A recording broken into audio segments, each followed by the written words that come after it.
Oh, tonight. Robbie is here. What? I see Rabia. Robbie is here. Rabia, the one. Okay, I just corrected my students saying make sure we can see your face better with better lighting. Not to knock on your case here, Rabia, but see if you can adjust something. I think if you assign her as co-host, she pops up to the to one of the first. Oh, okay. Let me see. How do I do that? I should be better about And this. Jeremy's here. If you make me co-host, Hi. Okay. How's it All right. going? Hi, So I think. Jeremy. Hi. Let's see. And is Jocelyn here? I'm slowly stalking all of you. I don't think Jocelyn's here yet. And let's see, Christine. Okay.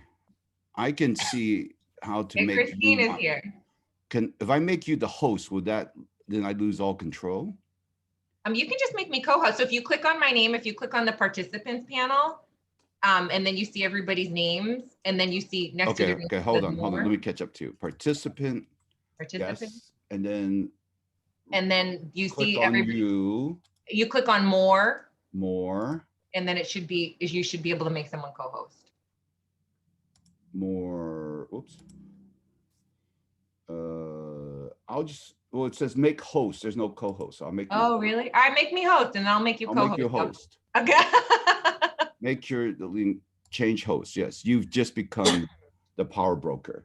All Okay. right. So as okay, just for everyone's information, thank you all for showing up on time tonight. I really appreciate that. Just so also you know that this session is being recorded. So keep that in mind and let's keep it clean. Well, no, we don't have to keep it clean. Okay, my name, before we get too far, is Walt Louis. I am a professor at Santa Monica College in the digital media post-production department. I personally teach every editing class that's worth ever taking in your life.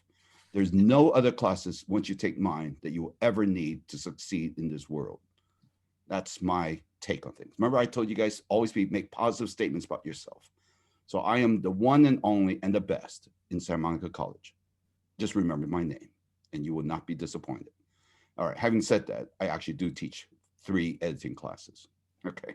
But this class specifically was designed as a production workflow type of thing, which is a really interesting concept because you can take classes in film, you can take classes in animation, you take classes in graphic design, you take classes in journalism, all if we were back on campus, if we were talking about before COVID, where the CMD, the Center for Media and Design. It's an amazing building.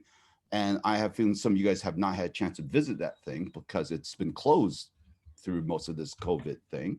But a day will come, like this coming spring, where I'll be teaching at least 2 on-ground classes. And we'll be able to start using all those great facilities and computers and camera equipment and sound equipment, everything that's there now. But tonight, for all you animation freaks and fans, we have with us people that represent DreamWorks, the studio, and the people that we have with us. Let's see, Rabia is here. Is Jocelyn here yet? Hello, I am here. There you are, Jocelyn. Yes. And I heard Jeremy's here. Yes. Yeah. Where Hello. are you? Say hello. How you hello. doing? Okay, Jeremy. There you are. Bernstein. Hi. And Christine Dietner. There you are. I see you. Is it I'm here. Dietner? Yeah, it's Deitner. It's not me. Dietner. Okay. No, it's I was 50-50 on that one. you were. You good. Yeah. And okay, so now having said these, okay, let me try it one more time. Christine Deitner is the production supervisor. Jeremy Bernstein or Bernstein? Bernstein. Bernstein works for you. Yeah. Storyboard artist. Jocelyn Ramirez is a production coordinator. And finally, Rabia Abedin, is it Abedin? Abedin is the manager of early career programs and diversity outreach. My goodness, look at our collection of people. If this isn't diverse, I don't know what is. We at Santa Monica pride ourselves in the amount of diversity you can get on the dime bus, you know. So the key here, and correct me of all those people I just introduced, I understand you guys actually were SMC alum. Is that true? Prove me wrong. Christine? You are not wrong. I did not get my degree, but I really, really wanted to. I'd already gotten my degree from a different college. And when I came out here, I wanted to study photography. I landed at SMC for a couple of classes that were brilliant. Yes. An Brilliant. amazing photography program for sure. Absolutely the best. And I never got to finish it because my job kept getting in the way, but it was such an Oh, amazing excuse us that you're working already. My goodness, girl. Yeah, but it was such an amazing experience that I was nervous because I didn't get a degree, but I really loved those classes. So I have to say this college is quite amazing, and I'm glad to be here to speak with you. And may I ask, did you actually shoot and develop film? I did shoot and develop film. Actually, I shot and developed both color and black and white film. Actually, I stopped short of the studio classes, so I didn't get to do all the lighting. Right, But oh no, I still shoot and develop black and white film thanks to Santa Monica College. Yay. Mhm. Okay. Now going to Jeremy Bernstein, storyboard artist. What does that really mean, Jeremy? Did you go to SMC? Let me ask you that first. I did. I got my AA degree from SMC. In and what? I was In what? The Academy of Entertainment Technology. Wow. Is that still there? We changed the name. I started in AET. The building that was on, that you recognize as the AET building on Stewart Street. Yes. If you ever have a chance, come back. It has been gutted. Oh, wow. I was the first student in the first class. Whoa. Academy of Entertainment Technology, before they had desks or chairs. We were sitting on floors. Oh my goodness. For everything. You just look young for your age, right? I studied photography at Santa Monica College. Yeah. Graphic design. And I finally discovered an animation class at 8 p.m. on a Friday night that I avoided for so long. And that's what changed my life. Wow. 8 o'clock class on a Friday night. Who would want to do that? I know, who would want to do that? I did it, and it changed everything. You definitely did. And okay, great. We'll come back to some of that. Jocelyn, you are a production coordinator. Did you actually go to SMC? I did, yes. I went there for 2 years and I got my IGETC certification. Your which certification? IGETC. I don't know if that's still what it's called. It's basically kind of like the general ed requirements before transferring. Yeah. And where did you transfer to? Cal State Long Beach. Wow. And what did you eventually get a degree there from? In film and electronic arts with an emphasis in editing. Oh. Yes, very not very animation. Nice. Did you have Professor Walt Louis? No. I did not, but I had a bunch of other different professors. Yes, there were a bunch of different ones. Yes. Okay. Finally, Rabia, can you give us a little bit of your background and connection to Santa Monica? Yeah, so first of all, I don't know why my camera is so dark. I'm so sorry. I promise this is like literally a brand new HD camera that we put on my computer. Okay, do me a favor. Today. Put your finger over the lens for a moment. Let's see if we can reset. Okay. Oh my God. Oh. For the it only moment. worked for a Oh, second. worked for a second. For the moment. Yep. See, you learn a new trick Wow. every day. I think the fact is that the lamp behind you is brighter than the light. Yeah. So if you I never try working turning your on camera. screen 9 degrees from where you are now, and you can move over just a little bit. So like this way. keep going that way. Keep going. Oh, there we go. There we go. Okay, cool. Okay, awesome. There we go. Yay. Now you can see Yay. my crib in the back. Okay. Okay, yes. All right. Yeah. So hi everyone. Thanks for having us this evening. And thank you to Jeremy, Jocelyn, and Christine for spending their evening with all of you. So I don't directly have a connection with SMC, but the reason why I reached out is because I manage the student outreach for our studio. So I'm the manager of the early career programs and diversity outreach team. And a lot of what we do is partner and work with students and schools all across the country. And so this fall, we are really honing in on community colleges that are local to the area. Our studio is based in Glendale, so you are kind of in our backyard. And so we really wanted to reach out to Santa Monica students and meet all of you and learn more from you and hopefully you from us. So great. All right, so I'll toss it to you guys, and then after you guys, I believe Robbie, you guys have a little presentation to give us, and then afterwards, everybody please stick around. I would love to. I assume we'll open it for Q&As, and boy, I know I'm gonna have a lot of questions.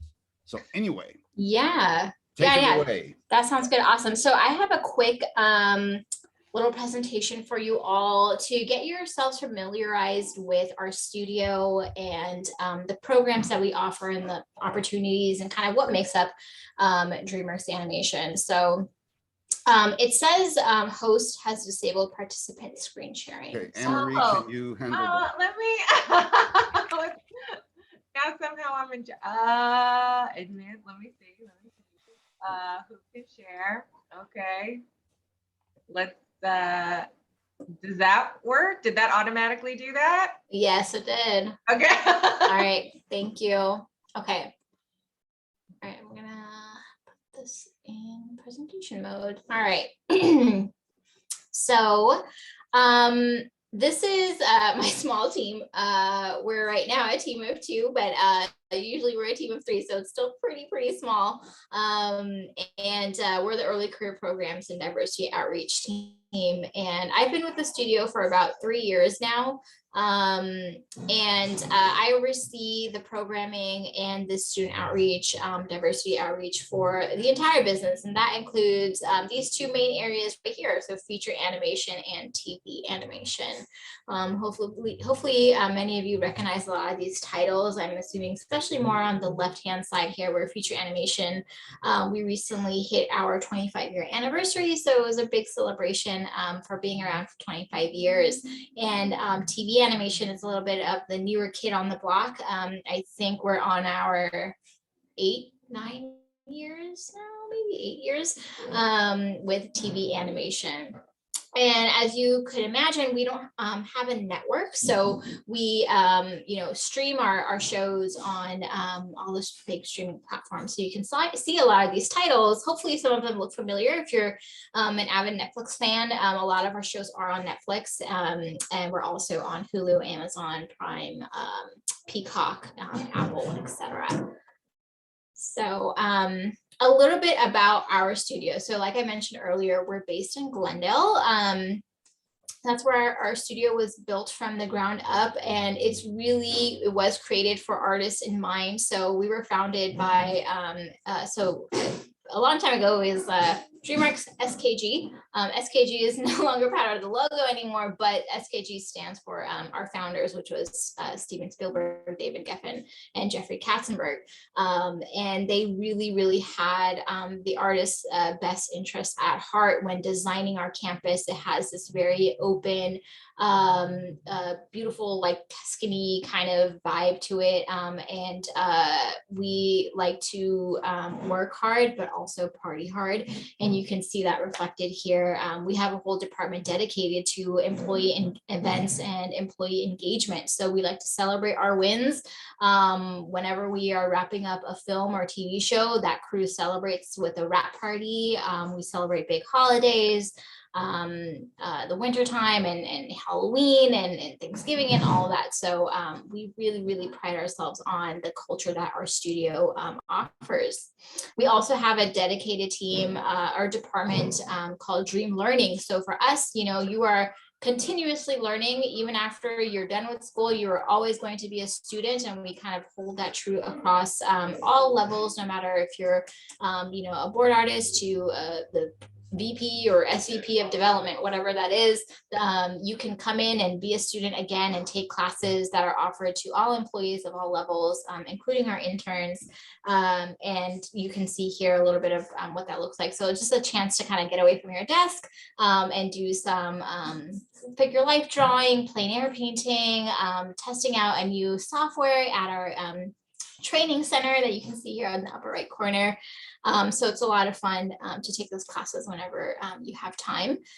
We also we have so many amazing chapters of our employee resource groups. And these employee resource groups are chapters of ERGs or employee resource groups from our parent company, NBC Universal, and we create our own chapters at our studio. So we have APA, BEN, which is the Black Employee Network, My Abilities, UNIDOS, Indigenous, OUT, Veterans Network, Women Network, and YPN, which is Young Professionals Network. So our interns and any employee can join these as well and get involved and get to work alongside employees that they normally wouldn't work with, but identify on some basis here. So it's a great way to kind of get involved. And I wanted to really quickly go over our programs. Jocelyn, who's here with us this evening, also came out of our internship program, and I'm sure she'll share with you a little bit about her experience, but I wanted to share kind of what our internship program is, because I'm sure you have a little bit of some questions hopefully around what our programs offer. So we have our intern program runs 3 times a year in the spring, summer, and fall. Currently, because we are virtual, our programs is 10 weeks long. Next year, we'll go back to the 12-week model. They are paid internships. And in the summer, they are full-time. During the school year, they are part-time.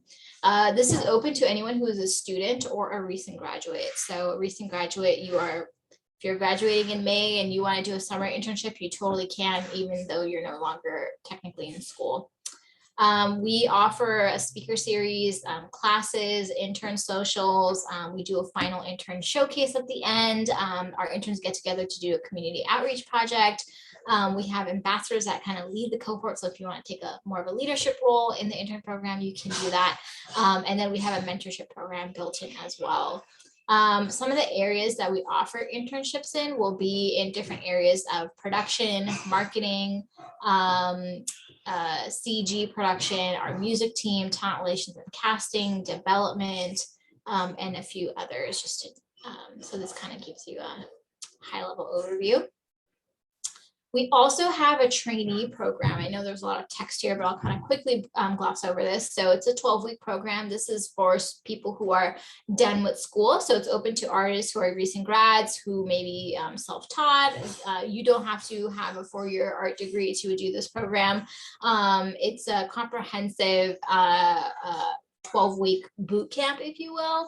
And we have different tracks. So we have a TV track and a feature track. And within both of those, you can either do story, art, and then depending on the time of the year and our pipeline needs, it could be anywhere from modeling to surfacing, to name a few. So this is a more intimate, smaller program, and it's meant to give you this 12-week very in-depth dive experience.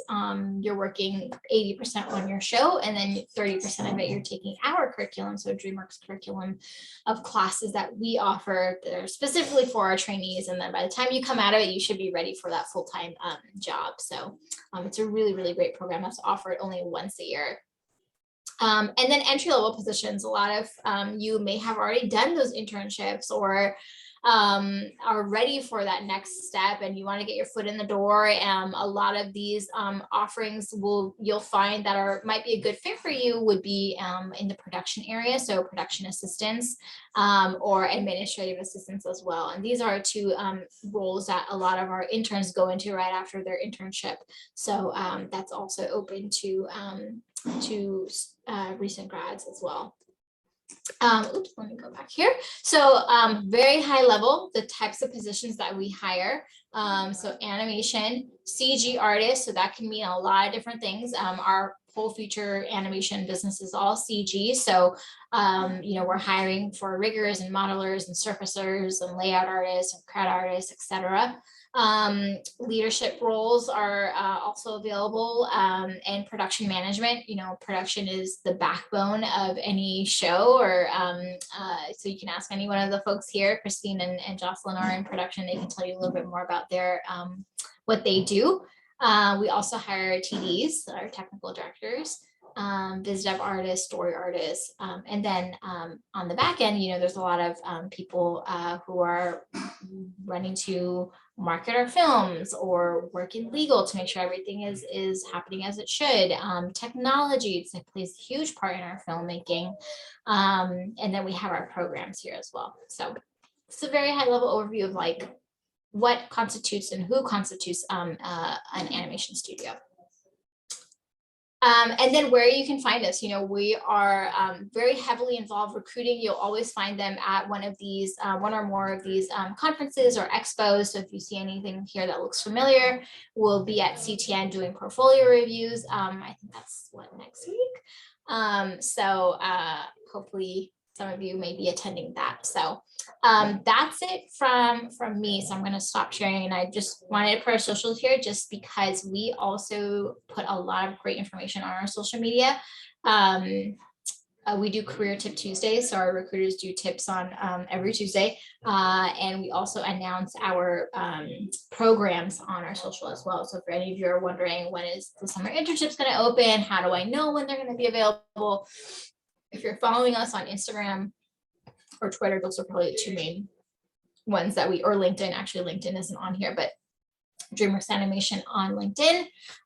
If you follow us there, you'll know right away when we're posting, because we just kind of blast it everywhere. So I'm going to stop sharing now, and I'd love to now walk into a little bit more of our panelists that are here. So Walt, let me know whenever. Yeah. Okay. Yeah. Thank you so much.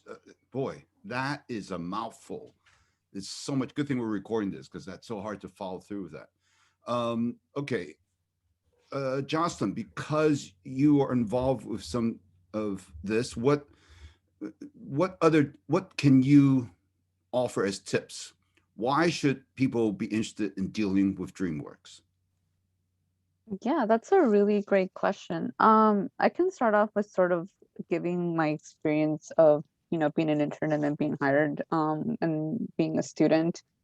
My long-term career goals are to be in the creative field. So ideally, an assistant editor, an animatic assistant editor. That's sort of my goal. And while I was going to school, so my senior year, I got the internship. So it was very much juggling a full class of, 9 a.m. to 11 p.m. because film classes go for 6 hours. So I was going back to back, having class, and then the next day going to my internship. And it was definitely. I'm sorry. You're driving from Long Beach to Glendale. Is that what you're telling me? No, luckily I wasn't. But so I would have so my full day was my full week was packed. So I would have class every other day, and then I would intern every other day. So basically Monday to Friday, I was either at school or interning. But it was also kind of exciting because it was, school is one thing, but then when you're interning, it's a whole different world. I think classes are definitely great for a lot of technical skills, and then you start actually learning a lot of the industry and so even just professional skills while you're interning, while you're dealing with people in the day-to-day.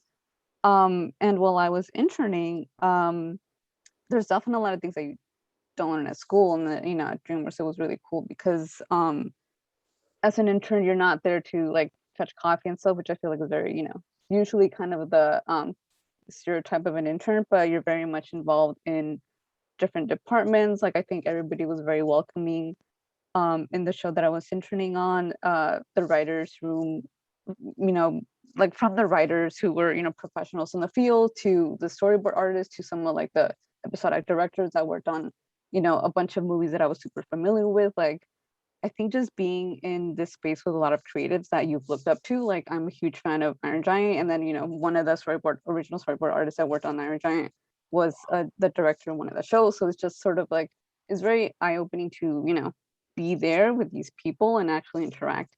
But also always remember that they're people. Yes, they're really kind of esteemed artists, but they're also people like you. So you kind of, when you start talking to them as people, and you're oh wow, I admire your work. That's something that's pretty cool, right? That you're just meeting as because for everybody in this panel right now, everybody's an artist. So it's you're kind of meeting with them at an artist level too. Even if you're not there yet professionally, you're still getting there, and you're in this space already. So that doesn't take away from Okay, so let me ask you that question. It's a really, really good point you're bringing up. in that here you are a student, and here you are mingling, rubbing elbows with all these professionals. Some people have been veterans in the business for a long time. Didn't you? How do you know where you fit? I mean, did you feel?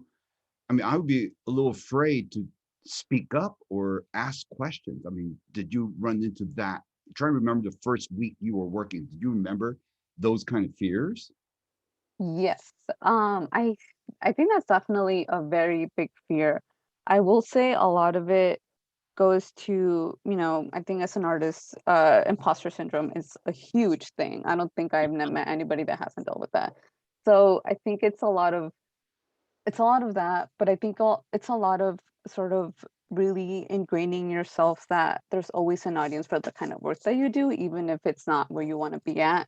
So, it's sort of having that self-assurance that, well, I will never know until I try. So I will never know. Obviously, my first week, my first like month, I think I was very nervous to talk to any of the creatives. I think like the first couple of weeks, I was mainly working with the PA because Right. everybody's busy. So as an intern, the PA was going to teach me the rope, and then maybe the production coordinator, sometimes like other production people, and then slowly kind of started going into meeting with the storyboard team, meeting with the writers, and it was very much that fear, but it was also like I won't know until I try. And also if for whatever reason they don't want to talk to me, or maybe we won't click, that won't mean anything about me or the work that I do. So it's taken me years to get to the point though. It's not easy. It's not like, oh, I woke up No, one no, morning no. and say yeah. But But obviously you got through it. So it was a very supportive environment then, when may I ask that? Was it? yes, Okay. yes, That is so yes. great. Let me ask Jeremy a few questions too, and we'll keep coming Yeah. around. Jeremy, so how did you get, what was your transition into DreamWorks? Um, let's see. I went to Cal Arts after Santa Monica College. So Santa Monica College gave me the portfolio I needed to get into Cal Arts. Great. Although I got rejected twice, and I got it in my third time. All So right. it says a lot. I knew that was the place for me. And then you make a film at the school. You make 4 films. You make one film every year, and then you have a big show called producer show, and they bring out all the big wigs to come to the event, and you get to meet a lot of people, and then you submit your work, and then you wait, just like you do today. Show your portfolio and wait, and then you get that phone call. And so I got a phone call to come and animate, actually. So I wasn't Wow. I wasn't thinking about storyboarding. I was just like any job would be best. My main motivation was to not live with mom. That was the big motivation. And Pay for my rent. I bet you she shared the same feeling too. Like, Not really, actually. she wanted to keep you home. Probably, but Ah, so that was a big motivation to like get a job at the big studios. I got a job with DreamWorks, and I got into the training program, the CG training program, which was I took a CG class at Santa Monica, and I was just I wasn't into it. I did a couple models and built a few things, but I went through this training program, and that led to Shrek 2. So Shrek 2 was wow. my first film. Yeah. So I got trained in in Redwood City, where they had their other studio called PDI, which is no longer exists, and they set you up with a mentor, and you're in there with a lot of other trainees and a lot of veterans that are learning the transitioning from hand-drawn animation to computer animation. Right. You do lots of tests, and you show the tests, and you hope for the best, and then you get that you get that meeting. How long was that period? How long was that period? The I training? think that was like 3 months. It was crazy. They gave you Intense. they gave you a car, they gave you an apartment. I mean, Wow. it was an incredible program. But you knew you had to really show off. I mean, you're working with some talented folks there. Yeah. And I never did any CG animation before, only But hand okay, let me drawn. ask you this. Did everyone who went in at the same time you did they all succeed and continue Um, at DreamWorks? I think so. Yeah, it was about 20 of us. Wow. And I think about 15 of them were already in the studio system. You know, But they were still being retrained. yeah, they were hand drawn. You know, they were traditional animators. You know, pencil and Yeah. paper, and transitioning to the computer. I You think had an most of edge them over did. them then. You had an edge over them. No? I don't know. I don't. Well, I don't because know. you're young and you knew computers already. You didn't have to. And I didn't sleep.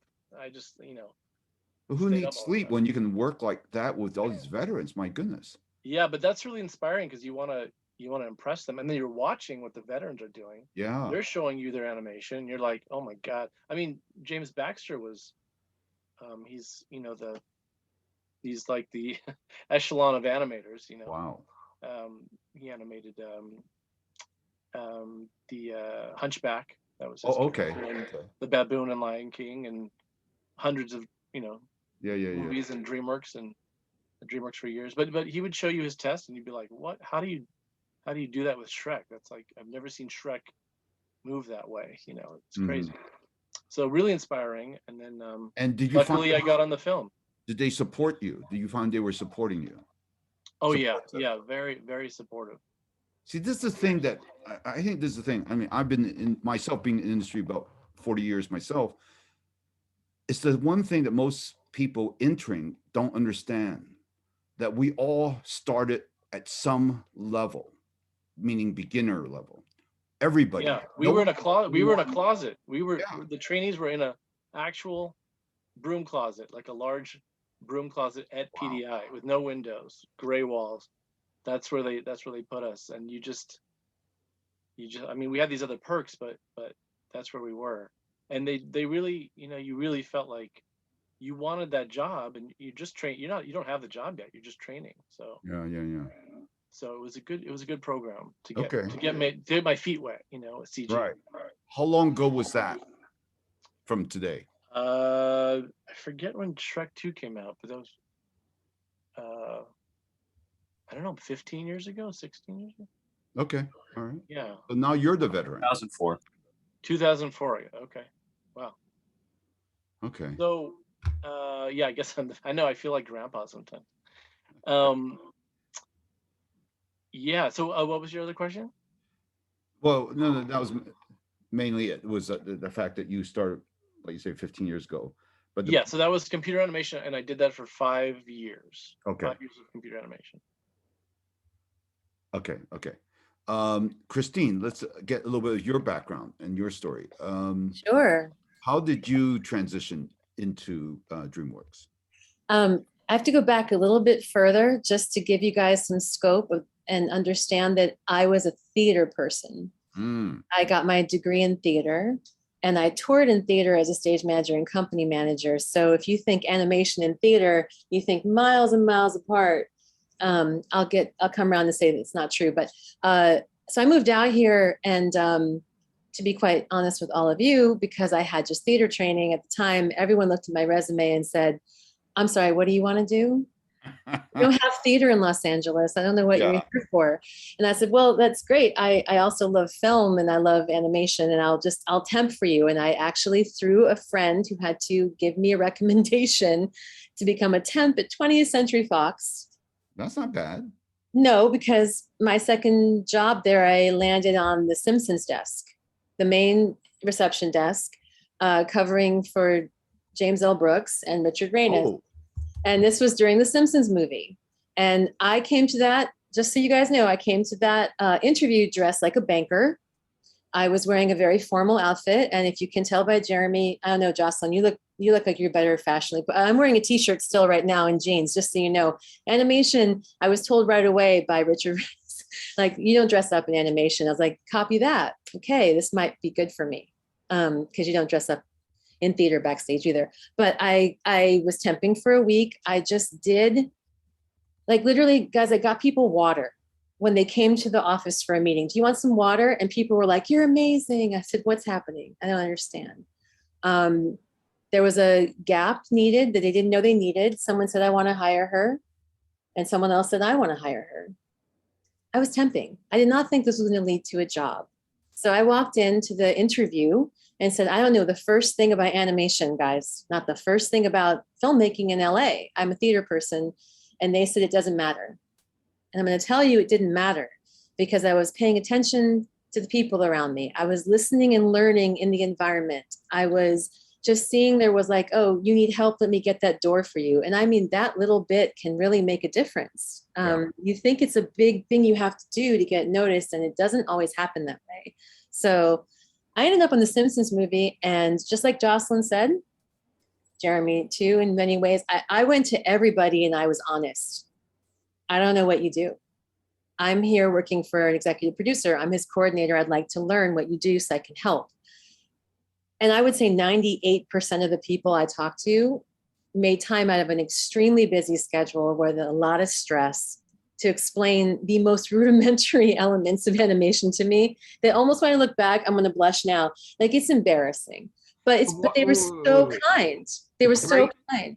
Christine, this is the amazing story because my concept will be all the people at the top are just a bunch of jerks. Nope. So busy.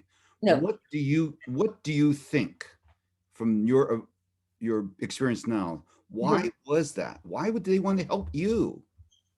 I think people, maybe I'm alone, but I think people at any top down who work in animation really, really love it.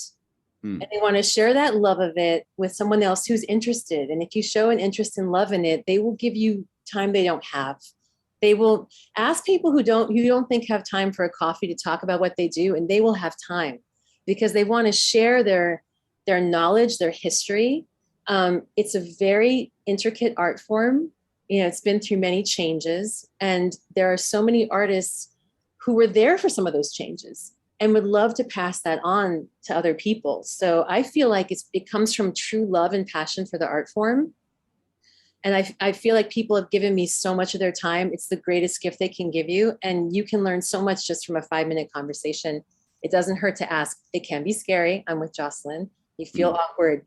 But I've always felt it was better to say, I don't know. Do you have a chance to tell me? And if that one person said no, 99 others will say yes. Wow. Do you think because, now this sounds like you're a real people person, Christine. I don't know you, but I just sense that your stage background, your acting background probably. Do you think that had something to do with it?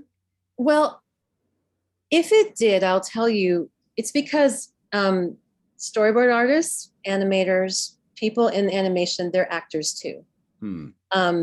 You have to be able to tap into your humanity and the humanity of the story you're telling to represent it the way that these artists do.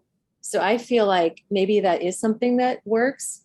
They're performers. They're performers behind the scenes. They're not the ones on camera, but they're the ones that bring it to life. And the details, I mean, that a storyboard can bring to a script that just pops it off the page and makes you see the whole movie.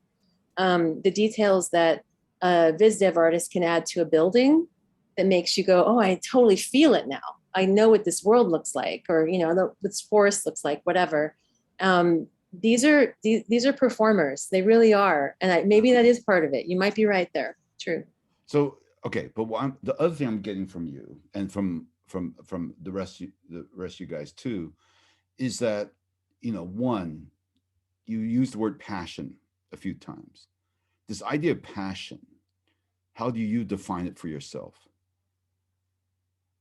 Me first. Okay, to me, it's that you care about the story that you're bringing to life, even if it feels like you're not like necessarily going to ever be known for like as a production person, honestly, like we're not the ones people remember. Like, oh, remember those production people on, you know, Moana? Remember those amazing production people? Like, we're not the ones remembered for the movies.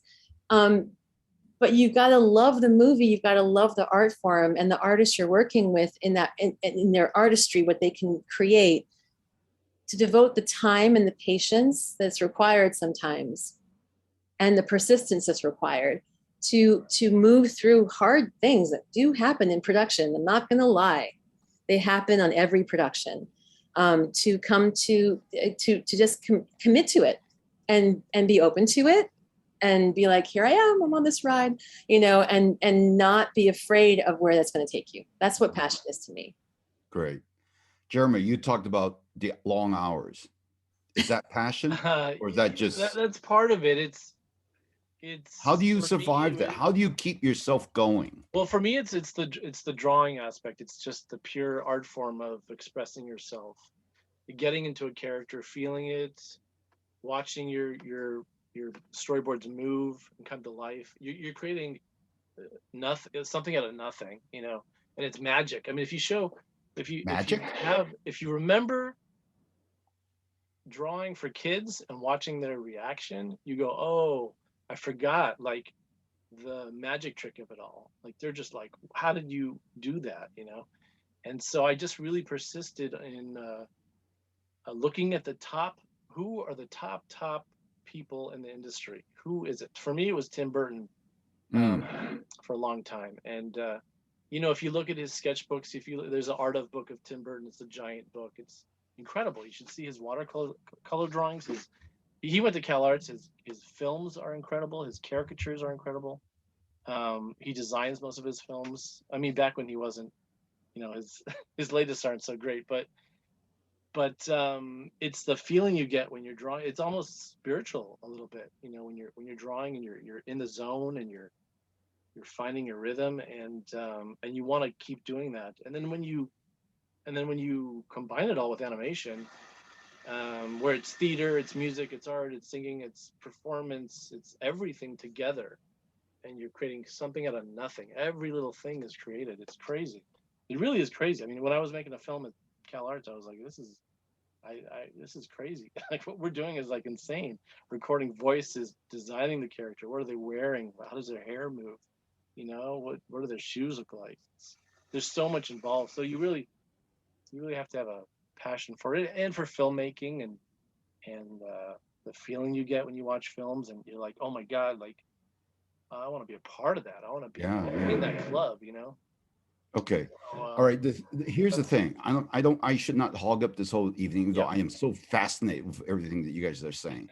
So the students, please, the whole point of this, having all you guys here tonight, is so you guys can interact directly with these professionals we have tonight. So let's do this.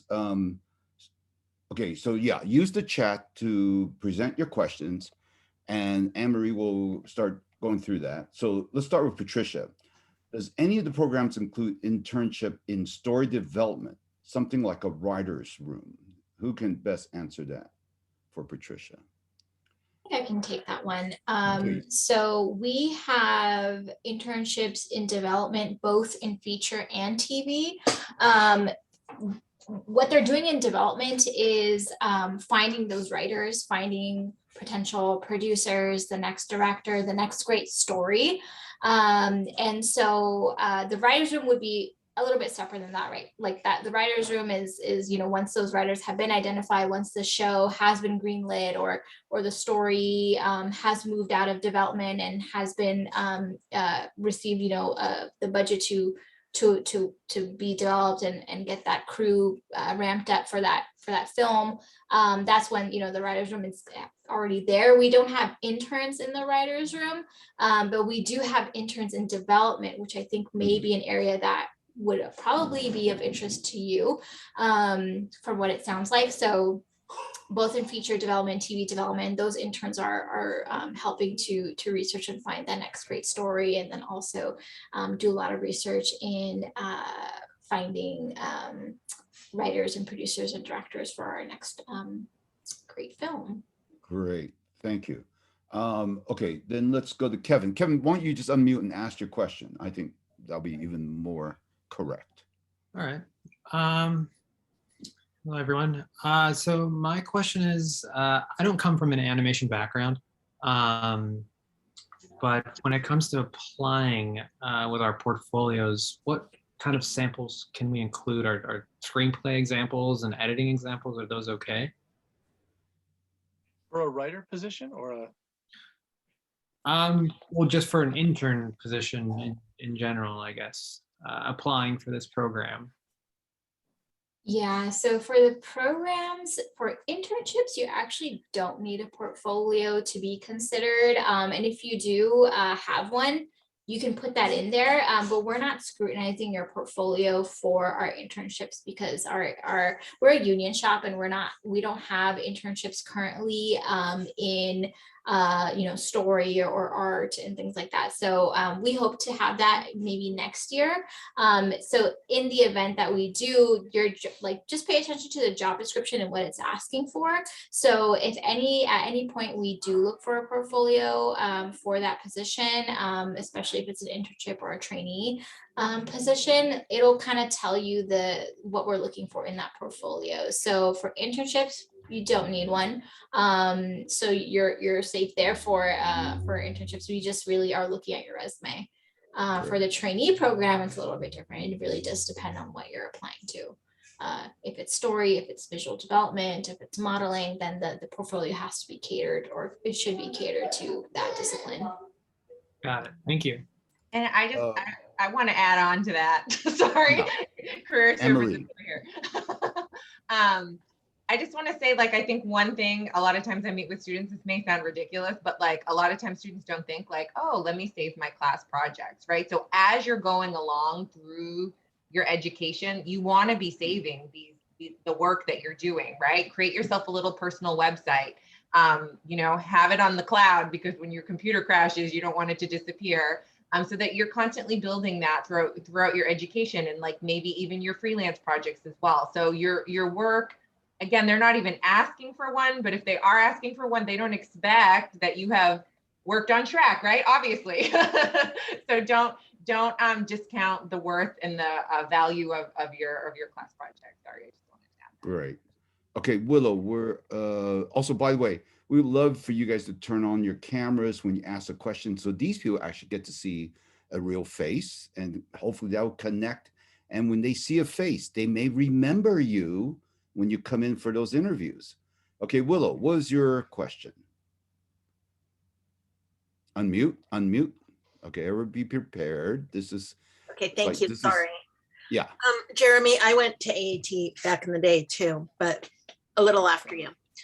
My question was, is there an age limit for an internship, and does it pay anything while you're interning? Are you talking about lower age and upper age? Are you asking both sides of that question? Yeah, I'm asking for upper age actually for me. Okay. So. No age limit for either program or any role for that matter. And what was your oh, is it paid? Well, Yes. Yeah, I mean, I just need to pay rent and do things. Yeah. Our internships are paid. The trainee program is paid. Yes. Can you say on average what that pay may be? Is that an hourly rate? So yes, they are hourly rates for the trainee program. It is again, we're a union shop, so our trainees are asked to, they're covered under the union, so it's whatever the union rates are for that role. And the internships are usually around minimum wage. Okay, all right. Sophia, you're asking about starting in, are you there? Yes. Yes, please ask. your I was wondering if someone were to start at DreamWorks as an animation intern or just had a job in animation. I've heard a lot of the time, like an animator will give them something to in between. And so you don't really do like the keyframes, you're usually doing the in-betweens. Is that common at DreamWorks, or do you usually get the choice to be an in-betweener or an animator? There, because it's a computer animation company, there is no in-betweens. I mean, when you get an assignment, you're doing everything. Yep. You're doing the whole thing. Oh, 3 characters in a shot, you're doing 3 characters. I think you should make them suffer and do in-betweens first. Make you practice on. I mean, I did in-betweens at AET, or Academy of Entertainment Technology. Yeah. I did a Jungle Book test. But it's good practice. But for computer animation, you're just doing your whole shot yourself. I mean, from beginning to end, blocking to tweaking to refining, and making sure and just focusing on personality, acting. That is the key. All this technical shit, forget it. It's all about soul and acting and performance. Let's quote him on that. Why would a character That would be do this? And what are the reasons? Forget all the technical shit. Garbage. We love it. We love it. It's called AI, artificial intelligence. It does it in between for you. Thank you very You much. press a button, it does it. Yeah. Christopher, you had a question. Get your hands up, unmute yourself. Yes, I do have a question. Can you hear me? Yes. Okay, I wanted to know what was the industry standard for DreamWorks specifically. So right now I'm in a class for Toon Boom, but for 3D, which I'm noticing you guys are mentioning a lot of 3D, I'm going to get into 3D later. What is the industry standard for that? I mean, as far as software. Oh, I can answer that. It's The software, yes. Software? TV uses Toon Boom mostly, and feature uses Photoshop, but there are a lot of TV people coming over to feature or getting hired, and they prefer Toon Boom. And so DreamWorks is like, whatever you want to use, whatever you're more comfortable with. And we'll figure out the process, the technical process when you're done, because it all goes into our program called Flix, which just organizes all the storyboards. Christopher, are you taking Toon Boom right now? Yes, I returned back to college. I actually work at Universal, but as something completely different. And I decided to go back to school for a career change. Good for you. Yeah, it's a whole new world. Yes. Yes. Well, good to know that. Okay. Thank you very much. Thank you. Frida Rosales, what was your question? Oh, so I just so for portfolio wise, for schools and internships, what exactly are looked for? What exactly do they look for? I'm pretty sure things like fan art and stuff is something they're not really looking for, right? I would say, yeah, no fan art. But which kind of field do you want to go into in animation? At first, it's okay if you don't know. There's so many. At first, I was interested in animation, but currently, I'm leaning closer towards character design and storyboarding. Then that's it. That's all you got to put in. Storyboarding and character design, but two separate portfolios. And all you have to do, it's all there for you. All the art of books are like a portfolio. If you just look up Nico Marley, he's one of the DreamWorks top character designers. He's like at the top. Study his work and look in all the art of books. I mean, Pixar books, DreamWorks books. It's all there, and kind of present it like they're presented in the books. Very clear, negative space around your characters interacting. If you think about a New Yorker cartoon, a simple environment and characters working within that environment. And then for story, you just do your storyboards and make a PDF, and PDFs are great. PDFs you can click through, or if you time your storyboards, you just make a QuickTime movie or a MP4, and just so you can play it easily. Okay, great. Thank you. Can I hop in? I'm gonna cheat. Am I allowed to cheat? Okay. I'm gonna cheat the line. I know one of the internships that we were really sharing was the production internship, right? Because that is specifically one that really works in this area, is in alignment with the interest of most everybody here, does not require a portfolio, and you learn so much. And I know a lot of people are asking, well, how would you, what would make somebody an outstanding candidate for that position?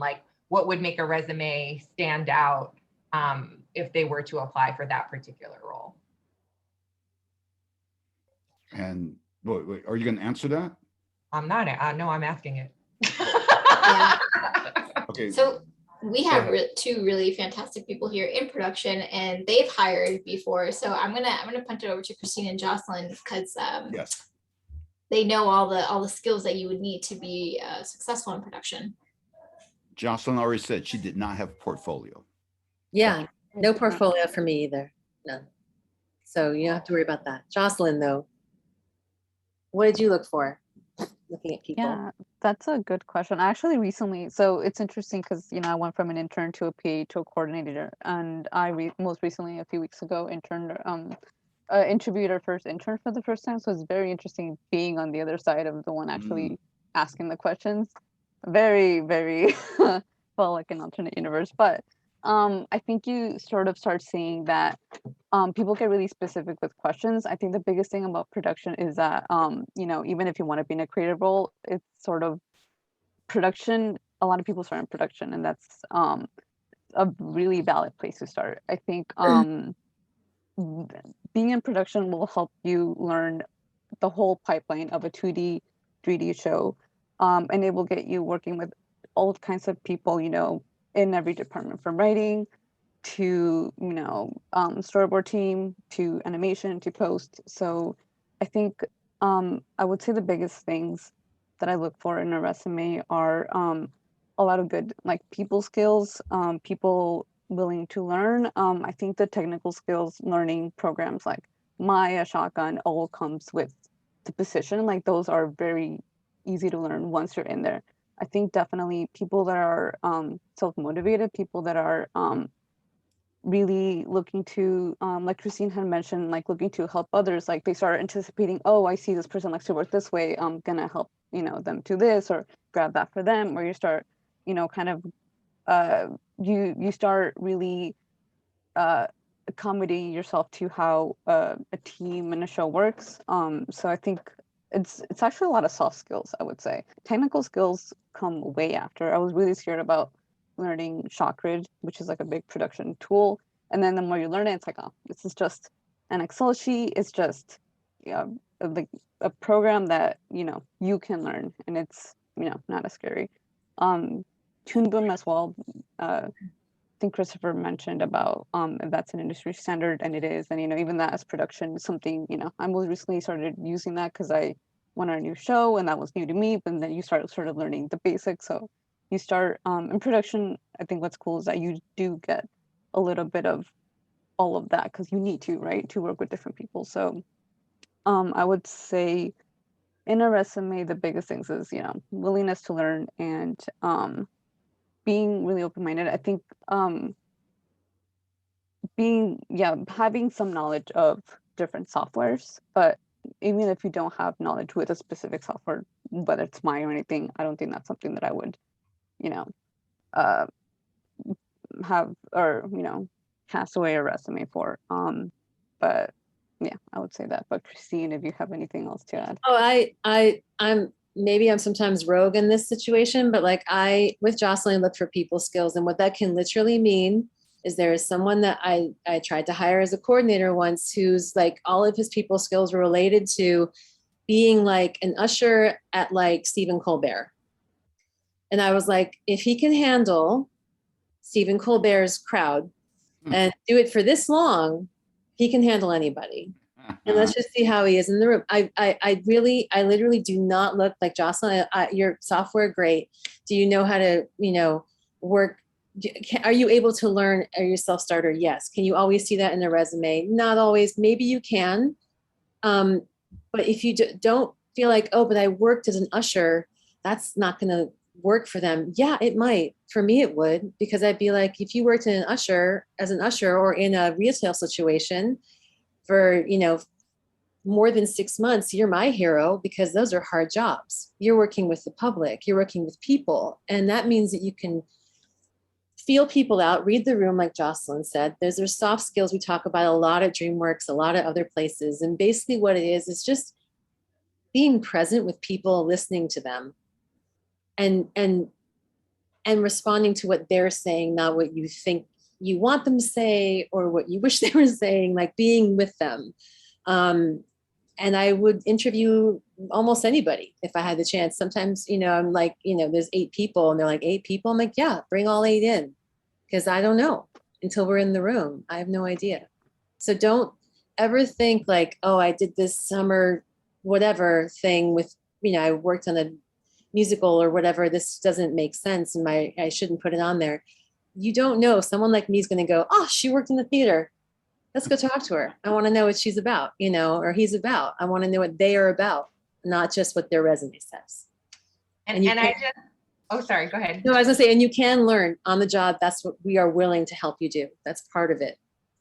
And thank you for that. And I think the reason I ask is because I always help students with their resumes. So like, you know, I would probably tell them like, okay, focus on any customer service skills you have, but I might also encourage them to proof of passion, right? Mhm. Passion for DreamWorks specifically, passion for the industry, for animation, anything that you can put on there that can demonstrate an interest and passion in that area. Would you say that that is also?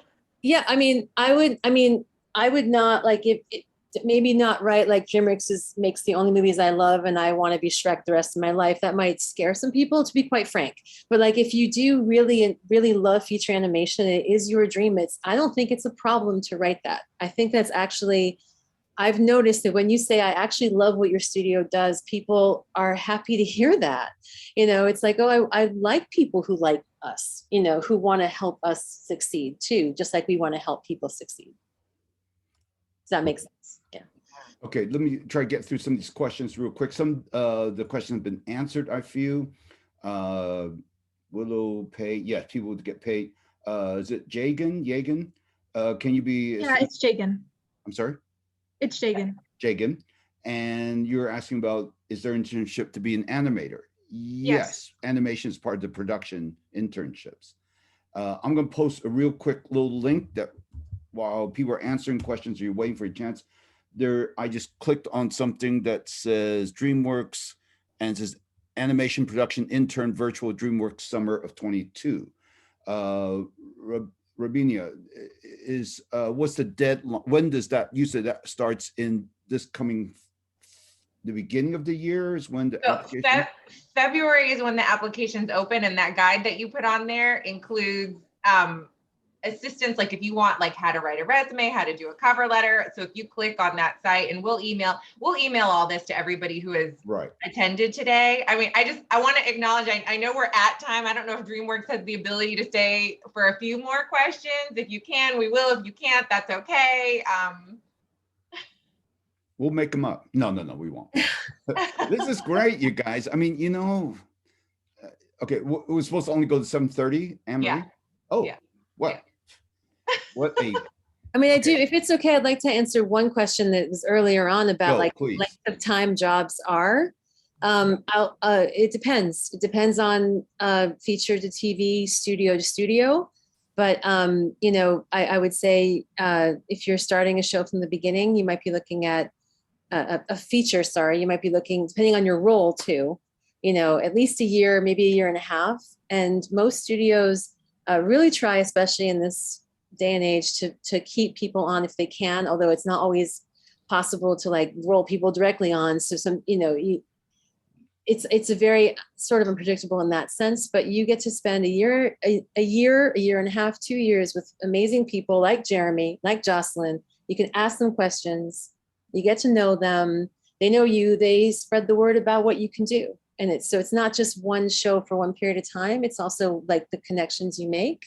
And again, how people are willing to help you. If you're just willing to ask, and I know it's scary, you'll be okay. okay, let me, on that note, and this will be our last note, Christine, would you agree getting in the door is priority one?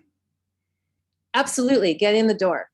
Get in the door. Get in the door. You're like, I don't want to be the intern for X. I would say that's ridiculous. Get in the door. Don't worry about it. Don't worry about it. But also rejection is so common in Hollywood. So don't be afraid of rejection. Get rejected. Like, look forward to getting rejected. That's a man who knows what he's talking about. Thank you, Jeremy. I'll take that. I'll second. Okay, let's. You'll always get a no. Just keep going. Okay. I will say, Rabia wanted to say one other thing. Yes, please, Rabia. That I think your students may particularly enjoy. Okay, Rabia, please. Oh, I did? Well, I don't know. Oh, okay. I lied about the different kind of internships that are available.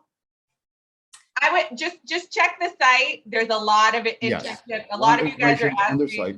And what what is Rabia available. told us originally was get on the social network. They will put career information blasts. So they want to get people in, folks. They want to get people like you in there. And I want to add, and Robbie, I'm sorry if I go on about it, but like I was a mentor to one of the interns. And yes, she was an intern in like business affairs, marketing or business affairs. I forget where she started. But I was like, well, I like what she said about what she's interested in. I want to help her understand where we are in this company. It was a wonderful experience. It was 12 weeks of meetings. And yet she got hired actually in the position she wanted to start in. And so she's got her foot in the door. She persistence, right on post-it note, I guess I just did. And that's what helped. Like, that's what helped her. She's now a dream worker. Jocelyn, you're a perfect example. I'm speaking Jocelyn's story. I'm sorry, but that's basically the same idea. Like, you have a mentor, you know, hopefully someone who helps you. Robbie arranges that because Robbie is amazing. And then it's wonderful for me. And then we get to have people like Jocelyn working at DreamWorks. And I think Mateo asked about marketing. Someone asked about editing. Don't worry that specifically about whether they have a specific intern for that. You just want to get in the door. Listen to the way these people are talking. They will help you if you get in there and prove your worth, as it were. All right. Let's all thank them very much. I don't want to hold them up so they want to come back again and keep doing this, because you gotta treat your guests well. So that's the other rule. All right. I So can thank stay you all for I can so stay for much. like 10 more minutes if you need. Okay, Jeremy's gonna stick around. Okay, but my point being is a lot of the questions you guys asked will be answered in a way, but okay, thank you, Rabia, Jocelyn, Christine, and Jeremy. Let's all give them a big thank you. They can sign off because everybody's busy. Everyone has things to do. Jeremy, stick around for just a few minutes. We'll see. Okay, so the rest, thank you so much, Rabia. Thank you so much, everyone. Thank you so much for having us. Yeah, Thank you everyone. for coming. What a pleasure. I think we could have stayed here all night, honestly. It was really lovely. Thank you. Yeah. Good night. Good night to all you guys. Thank Okay. you Okay. all. The rest of you guys stick around. Stick around, everybody else. Like, no, nobody wants to leave. Okay. Let me get this straight in everybody's head right now. DreamWorks is coming. They came to us because they want to get a list of really passionate, dedicated students that can enter the program this summer of 22. It'll get posted in January or February of 22. Keep an eye on that. This is just one of the multiple programs that Anne-Marie from Career Services has organized to help you guys get what we have gotten tonight. This is an amazing. I know some of you guys have worked in the business. Some of you guys have been out there. And this is an amazing town. You don't have to leave LA to get one of the most amazing jobs in the world. This is ground zero, man. I mean, think if you were living in, and please don't get me wrong if I say you're living up in Moscow, Idaho, which is where my sister lives. And if this was her passion, this would not work. All right. So, oh, okay. I think seeing you guys are hanging out, I'm gonna, I'll because stay. I honestly, the chat is going so fast. I cannot keep up with it, but I'm gonna look at the hands. I'm looking at Gabriella, who has her hand up. Okay. Gabriella. Go, Gabriella. Go. Hi. So my early careers question is, from what I know from other panels I've heard, and other studios, and I'm assuming DreamWorks as well, because you guys are so big and great, is if you're an intern or early career opportunity comes up, to compare, at least as an artist for visual development, to compare your work with people who are in work on films and see if your work matches with those people, if you're at that same level. And so I wonder if for your early careers program or internship program, if you guys are expecting for someone to be thrown into to be ready to hit the ground running, and I think that's the ultimate goal, is to always brush up on art skills and get to that point. But just kind of like what that looks like for an intern or early career position. I'm sorry, I hope that came out pretty clear. Okay, Gabriella, are you concerned that you have enough qualifications to make it as an intern? Is that essentially? Yeah, specifically because I can't afford to go to school all the time. So like right now I'm Yeah. off, so I'm like learning off of YouTube and drawing every day and working a part-time job. And That's beautiful. Yeah. Christine? Yeah, I can say, or Gabriella, one of the most enduring and successful people I know who I met at Film Roma and on The Simpsons, never went to school for it, did what you did, just learned in his own time and was, again, persistent. I feel like a broken record, but like hung around, bugged people, you know, and made themselves known to artists to get their feedback and input and was open to all of that. But I will also say that the people I've worked with in biz dev, specifically, especially on our movie, The Bad Guys that I'm on, there's no expectation of what you should be. There's all the hope that you will bring you. So they're not looking for you to be some polished thing that they've had in their mind all this time about if only this person was X. They really want you to bring you.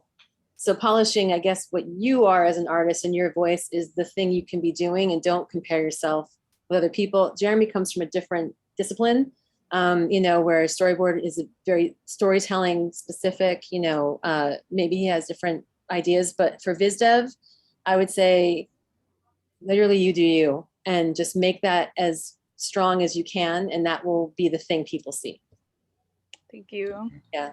Yeah. Jeremy. The imposter syndrome is insane. It is So- insane. And I have, look at me, I have it still. So What does don't. that mean? Christine, what's imposter syndrome? Imposter syndrome means that you arrived day one at DreamWorks, you've interviewed with 5 different people, like 3 different times, and you've got the job, they've hired you, you've signed the paperwork, and you still don't believe you belong there. Ah, Yeah, And I this feel is- it every day. that's every day. This is something that I'm always sorry to. someone- There's always going to be someone better than you, always. Yeah, And- That's and how it it's- try to should be. reach some That's how it peaks, should but be, you're Jeremy. always gonna Well, be- You will always be growing then. You'll always be growing. You always be learning. I mean, the people I'm working with, I cannot believe I'm working with them. I mean, I was storyboarding on Bad Guys with the animator of Timon, Mike Surrey. This guy is in the art of book. When I was a kid, I looked at his drawing. I was obsessed with his drawing. And he gave me that drawing when I was done with Bad Guys. He Oh. gave me Dang, Jeremy. Dang. what's Sorry. that? That's amazing. I just It's I just amazing. freaked out. Sorry. And you see his work and you're like, what is he doing that I'm not doing? And then I would study it. I would watch his storyboards and you go, oh, he took that arm when the arm's coming towards the camera. He drew that hand with 5 lines and it looks perfect. Just 5 lines to get a hand going in front of the camera, really big. And then when he put it back here, he went really small. I mean, he understands camera, you know, and Yeah. performance and acting. And you're always learning. Yeah, you just study from Right. your peers. That's what I learned at Cal Arts. Sometimes my teachers were awful, but the peers, you would watch their stuff and you'd be like, how did you do that? So just always stay inspired. Okay, Yeah, it does- Jeremy, I'm going to get Jeremy to ask a question. Thank you so much. Of course. Unmute. Yeah, go. You're talking about me because Yes, you. usually people mispronounce my name saying Jeremy too. How do you pronounce your name? It's Yaremi. Excuse me. Yavin. Okay. Okay. Yes, please. So for the portfolios, I kind of want to do a mix of visual development and character animation, or even just animation, character design. Is that okay to do that? I think when you're just starting out, I mean, you kind of throw everything in, right? Or should you I just would be say, specific? but if you're like, I think I'm really good at color, and you're probably right, because you've been working with yourself longer than anyone else, then you put that first. That's my feeling. Like whatever, yeah, I'm really good with characters, and you put them first. You know, just don't wait till last. Like put your best foot forward is still true. You know, Yeah, but that's good advice. And yeah, also show your friends, show people around you every part of your portfolio and see how they respond. If people are like blown away by this but not that, that's kind of telling you something. Like we're all connecting. Making films is connecting to your, I said it again, your soul, your heart. So if you hit a nerve on somebody, you're making someone laugh with a drawing, you go, oh shit, that character design made you laugh. I'm gonna move in that direction. And that's what I kind of learned with my drawings would make people laugh. And I kind of let in the kind of the silly, I kind of do kind of silly storyboards. So I kind of led in that direction. Yeah. Great. Okay, Victoria, question. I'm trying to get through the hands real quick. I feel like my question been half answered, but Okay. just to make sure, I'm looking for to become a storyboard artist, mostly for TV animation. And I wanted to ask if you think in a portfolio you would look more for unique statements or more something like just proves that I can do the job, something that looks similar to like a professional level of work. I would say a little of both. I would say we want to see your personality, and I mean, when you're storyboarding just from you having fun with it, then that's amazing, you know. But there's technical sides of it. If a character is walking to the left and then the next shot they're on the right, you know, you want to understand film language a little bit, you know, and camera movement. So if you have a mixture of that all, it's great. That's what I thought. Thank you so much. Daniel, you're up next. Christy after Daniel. Hello, I was interested in hearing, I guess from Christine and from Jeremy, with you guys working in the industry now and having experience there, what's something that you wish you would have known that you know now when you were starting out? Good one. Yeah, that's a good question. A good one. Jeremy, you want to go first or shall we? So much. I mean, communication is real key. I mean, when you get launched on a scene, and you're with the director and you've got the script, you got to read that script. If you get that script an hour before, you know, a meeting, if you get it 10 minutes before the meeting, and you don't have time to read it, tell them you don't have. This isn't enough time. You want to be prepared when you go into meetings. You want to have questions ready because this is your time. You know, everyone's so busy. So with the movie I'm on right now, like I go in and I'm not afraid anymore to ask the dumbest questions. Like there's so much involved in a movie and the story and so many elements, and you can't know everything. Sometimes you come in and you don't know what's happening, or what changed in the beginning of the movie or at the end, and so you have to ask, who is this character again, and what does he want, and how would they behave, and how do they feel about that character, and how does that character feel about that, and that dictates how they act and how they move, and how they would walk in a room. So yeah, be prepared and write down your questions and write down all over the script. Just like jot ideas. Drawing on the script is great. Directors love drawing. Thumbnails, always thumbnail ideas, a little sketch, a doodle to say, hey, I'm thinking about this composition. I mean, this movie I'm on right now, my director and I, we both draw. We're both drawing, and then we pull up our drawings, and we both have the same idea. Sometimes it's great, you know. We just see eye to eye. So that's something I didn't do in the beginning, but I do it more now. Just being more prepared. Christine, to your younger self, what would you say? I would say it's two things, but they're the same idea. One is do not be afraid of your ideas. Do not be afraid of them. If you have 10 ideas for the schedule or 10 ideas for the character, bring your 10 ideas, because we want to see them. We want to hear them. And because the best people I work with, especially I love Bad Guys, guys, you're going to love it too. When you see it, it's great. But the reason why I love it is because the people I work with, from the director, visual effects supervisor, production designer, all these people going to be the first names you see in the credits. None of them is afraid to say, I don't know. I don't know. What if we try it this way? Or I don't know if that's a good idea, or I could be wrong. And it's really easy when you first get in there to be like, well, I have to be right. No, you don't. You really, even at production supervisor, you do not have to be right. In fact, you have to admit when you're not, because it's really important to let people know that you are a human being, you know, and that you can be wrong. Just like it's really important as an artist to come in, a writer, biz dev, storyboard artist, with ideas, and don't hold back, because this is, like Jeremy's saying, that's your moment. That's your moment to show, I've got these ideas, and I don't know, don't go like around the whole globe with every possible, you know, stay within the box you've sort of been given when you've been launched, but don't be afraid of the ideas. It's really important.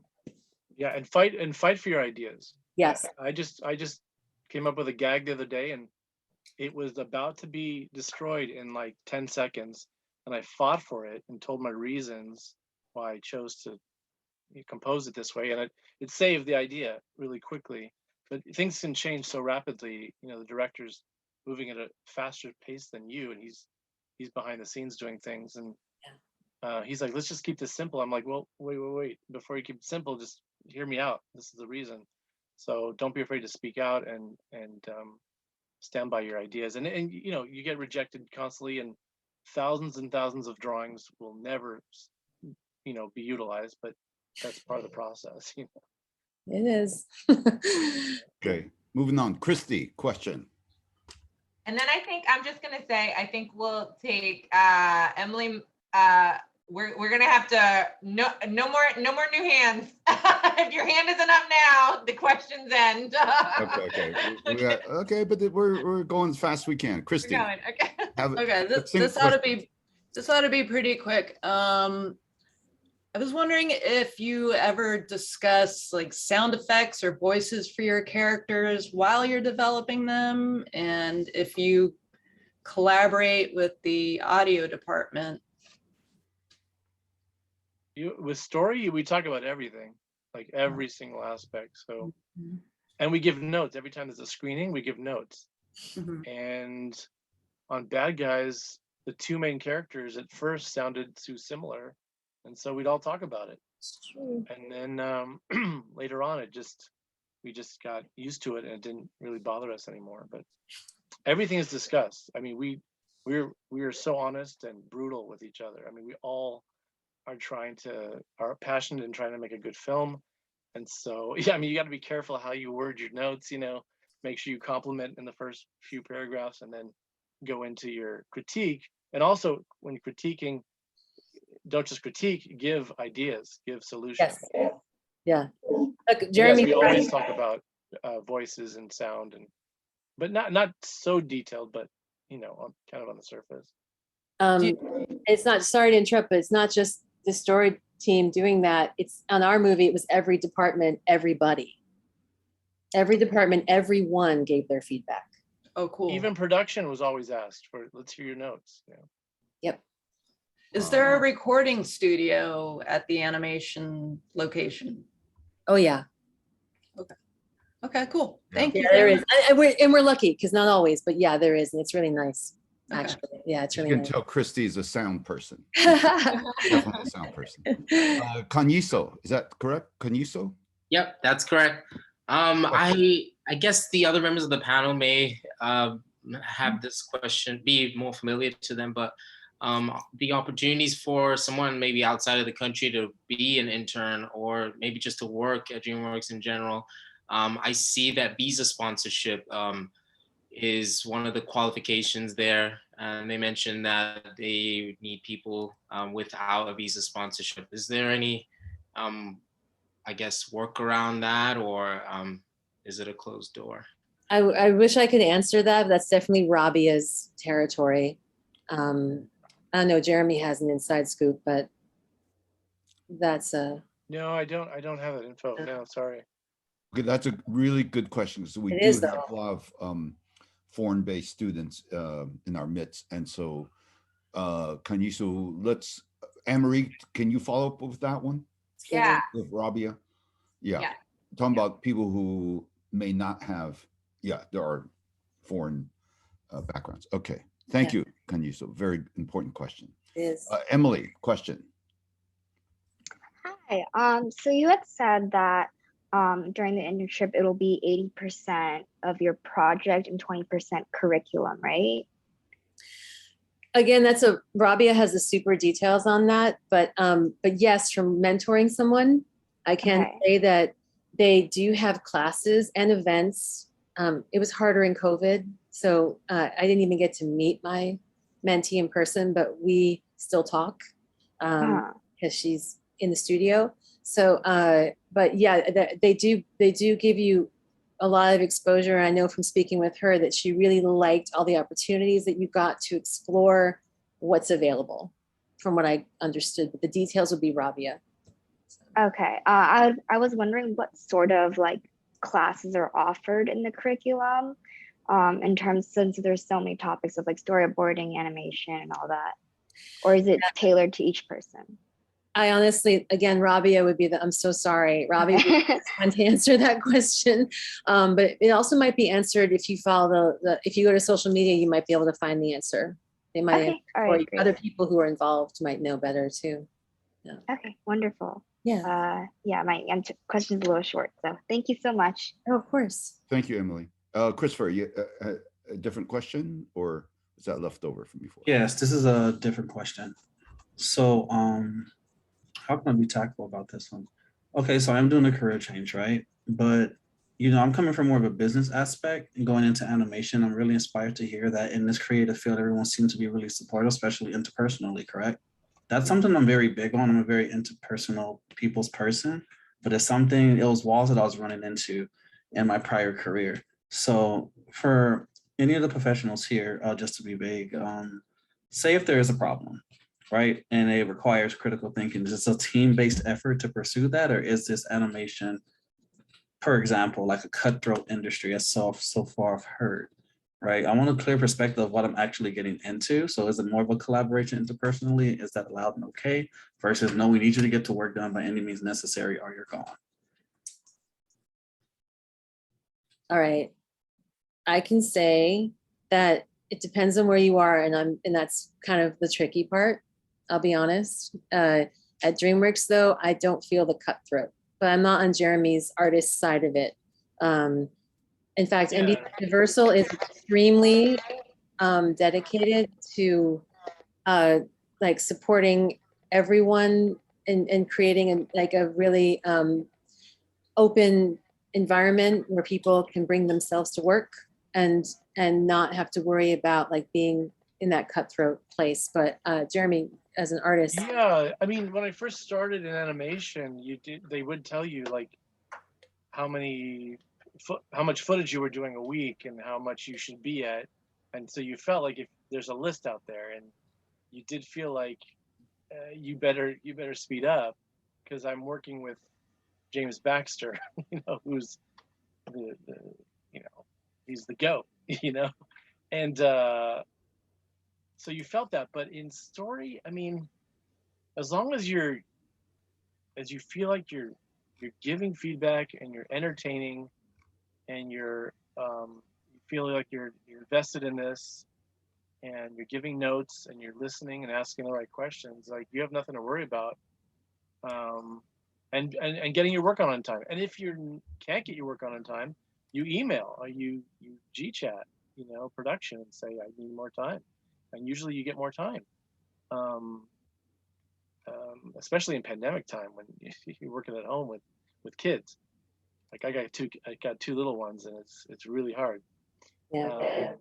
So the pressure, I mean, it's Hollywood, so the pressure is always there, but if you have the skills and they're using your work, you shouldn't fear so much, and sometimes I look at my work and I go, wow, I did that? That's like crazy. Like, I'm like, if they let me go, fine. Like, man, they're losing out. I mean, that's how I feel. You got to have that attitude a little bit.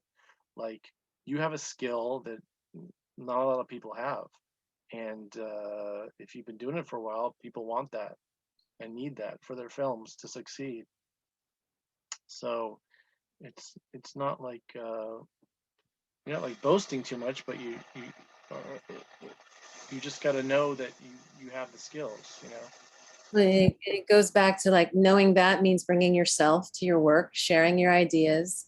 And I will tell you, as if it's a cutthroat situation you're in and someone's trying to bleed you out, I promise you there's someone there who's going to stop it from happening. It's happened to me where I've been in situations where I'm like, oh, I'm not long for this place.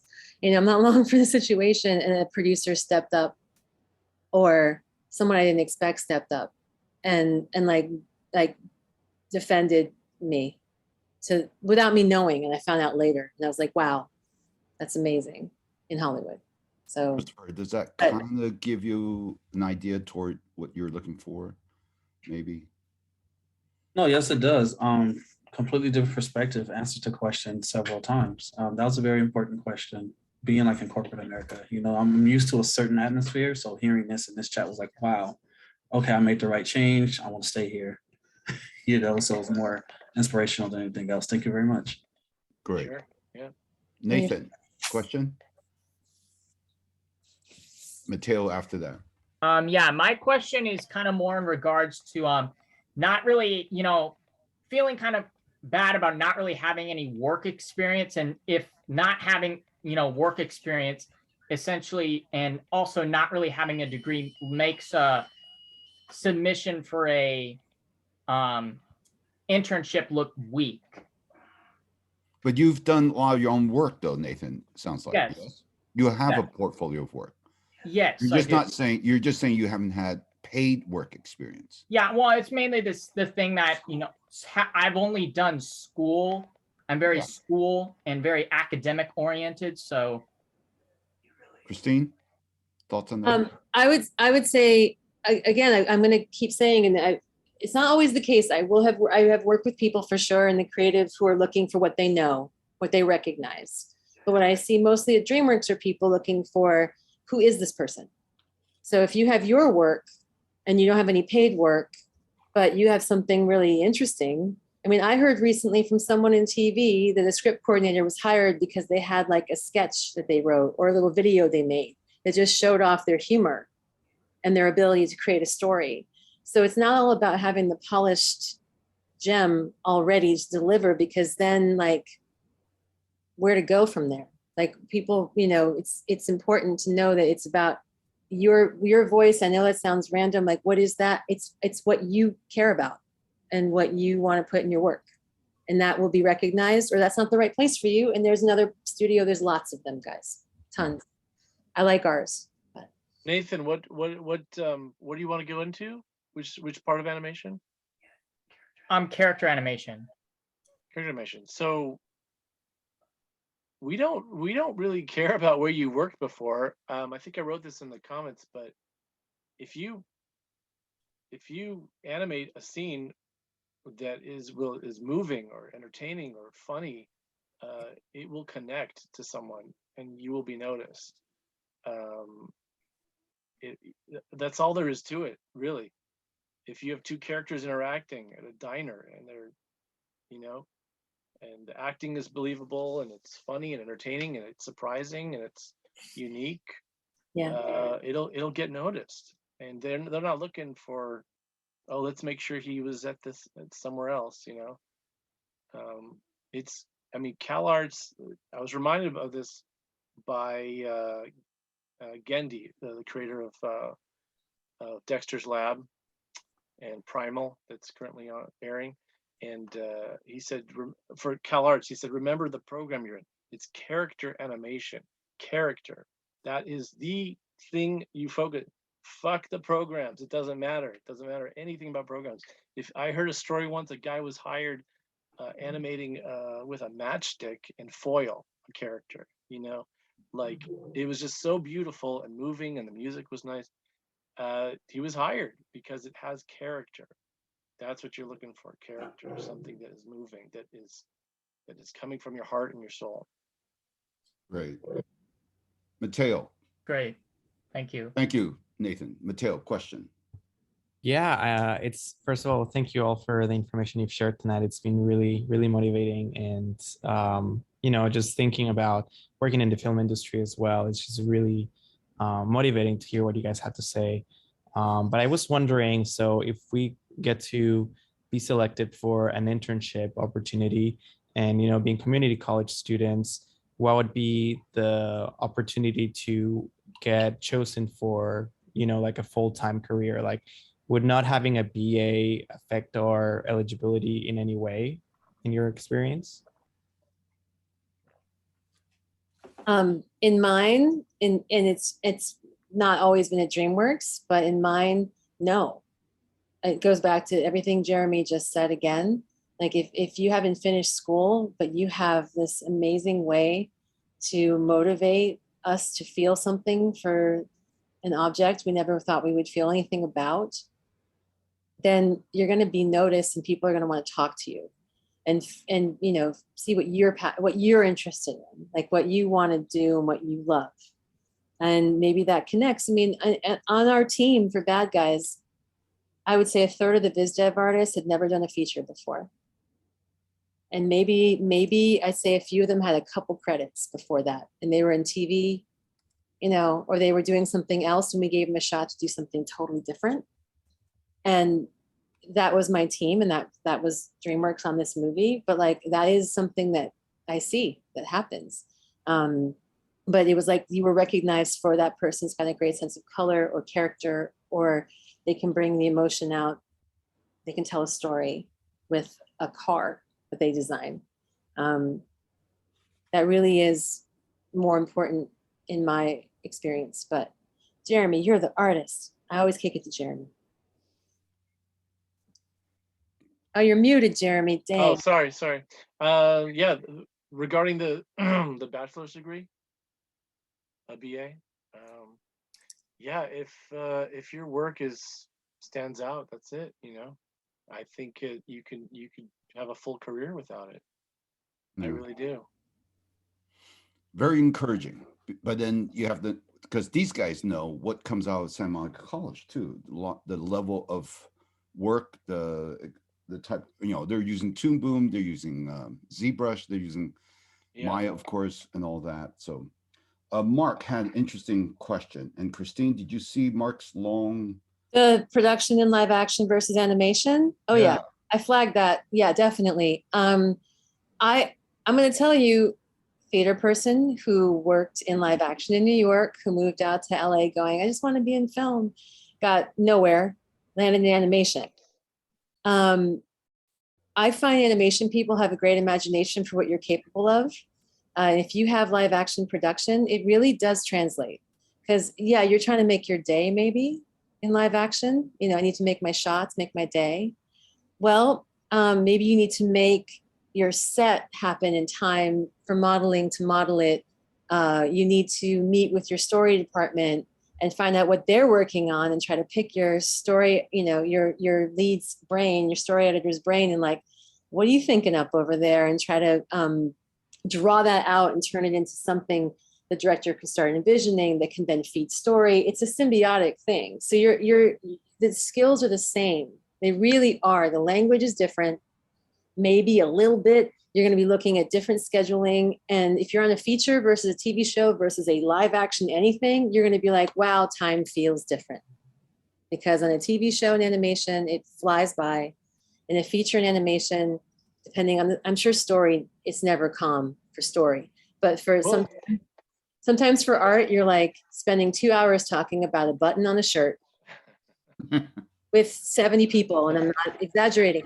So like, you know, so it's different time. It feels different, but it's the same skill set. TV is very, like you said, TV is very, very fast paced. I was directing the home show on DreamWorks TV, and that's just like I was writing it too. It was a Jeremy. Yeah, it was crazy. Writing it and boarding it and directing it. So Okay.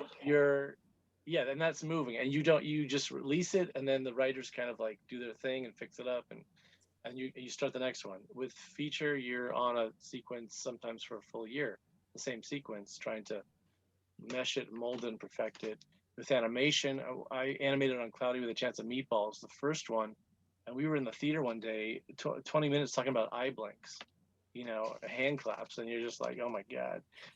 That was kind of the signal for me personally to go, I don't know if I want to be in this meeting anymore, because I just wanted to draw. I just really miss drawing, and talking about eye blinks for 20 minutes is hard. I got that's the level of passion, because there is a art to eye blinks. I mean, you can't just, there's a timing to it, and it depends on who that character is.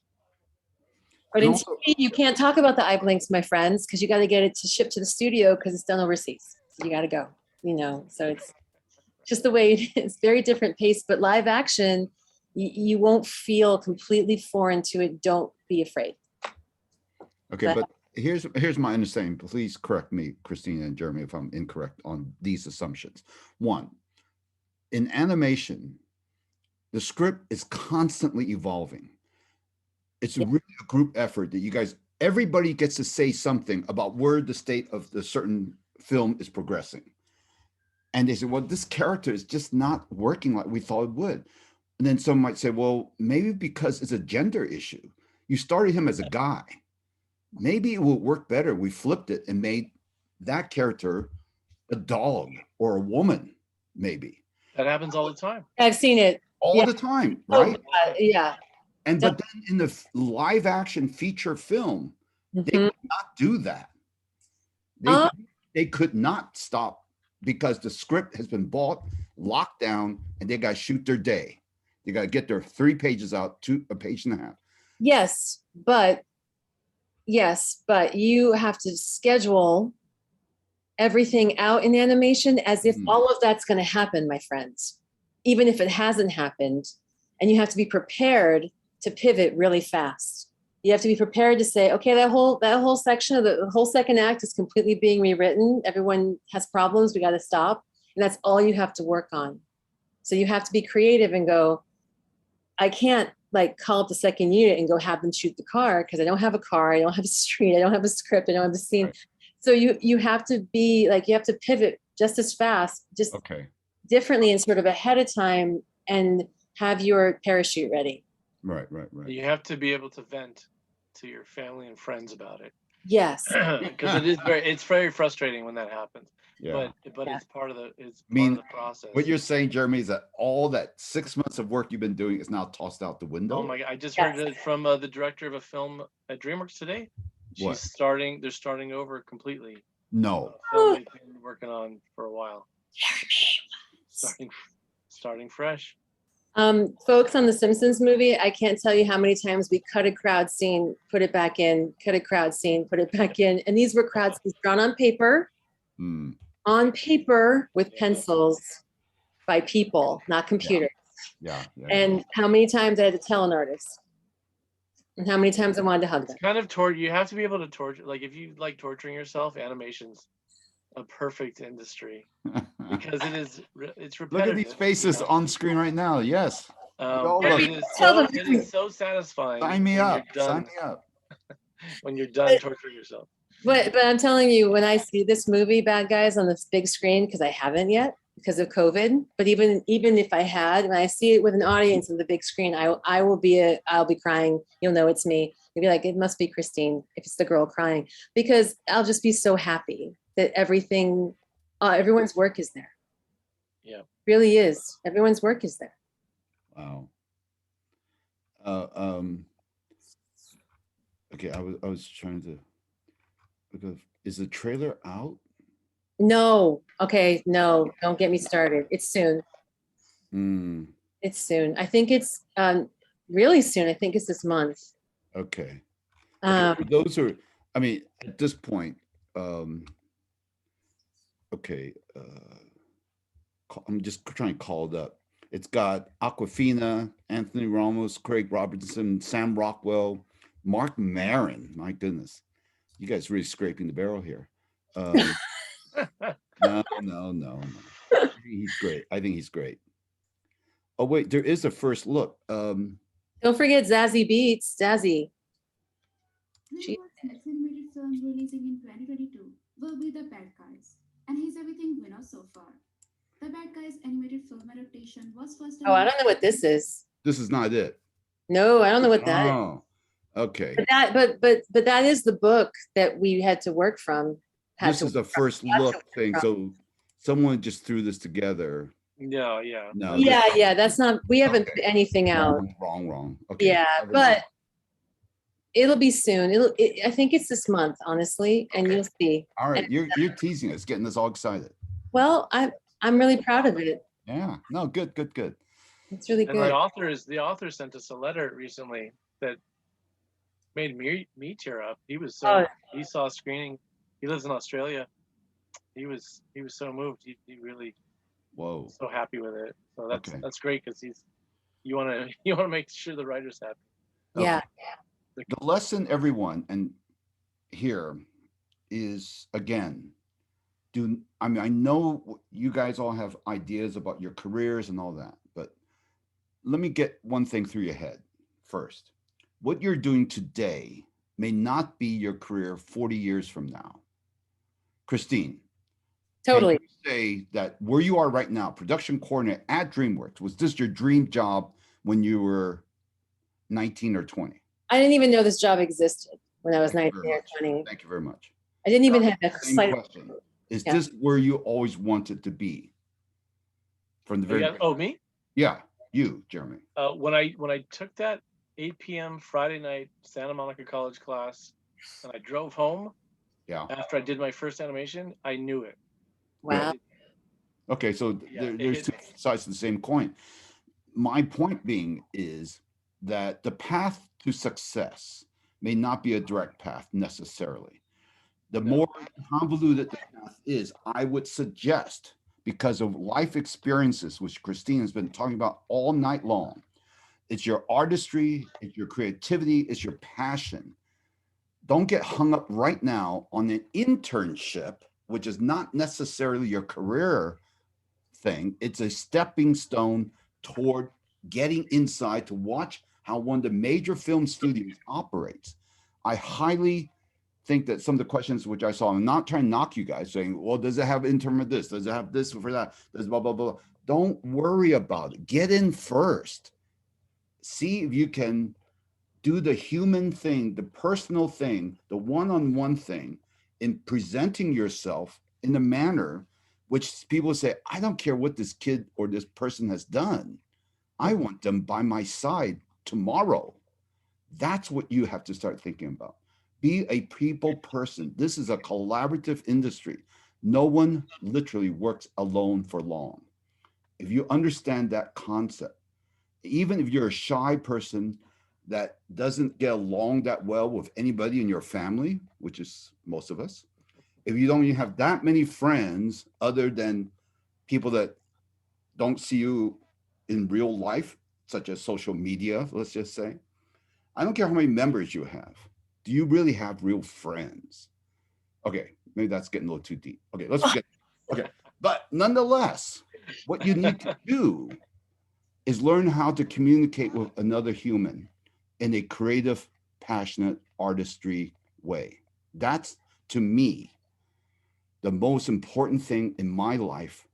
And I have a very strong desire for visual elements, as opposed to say sound elements versus towards say color elements. I just like visual things.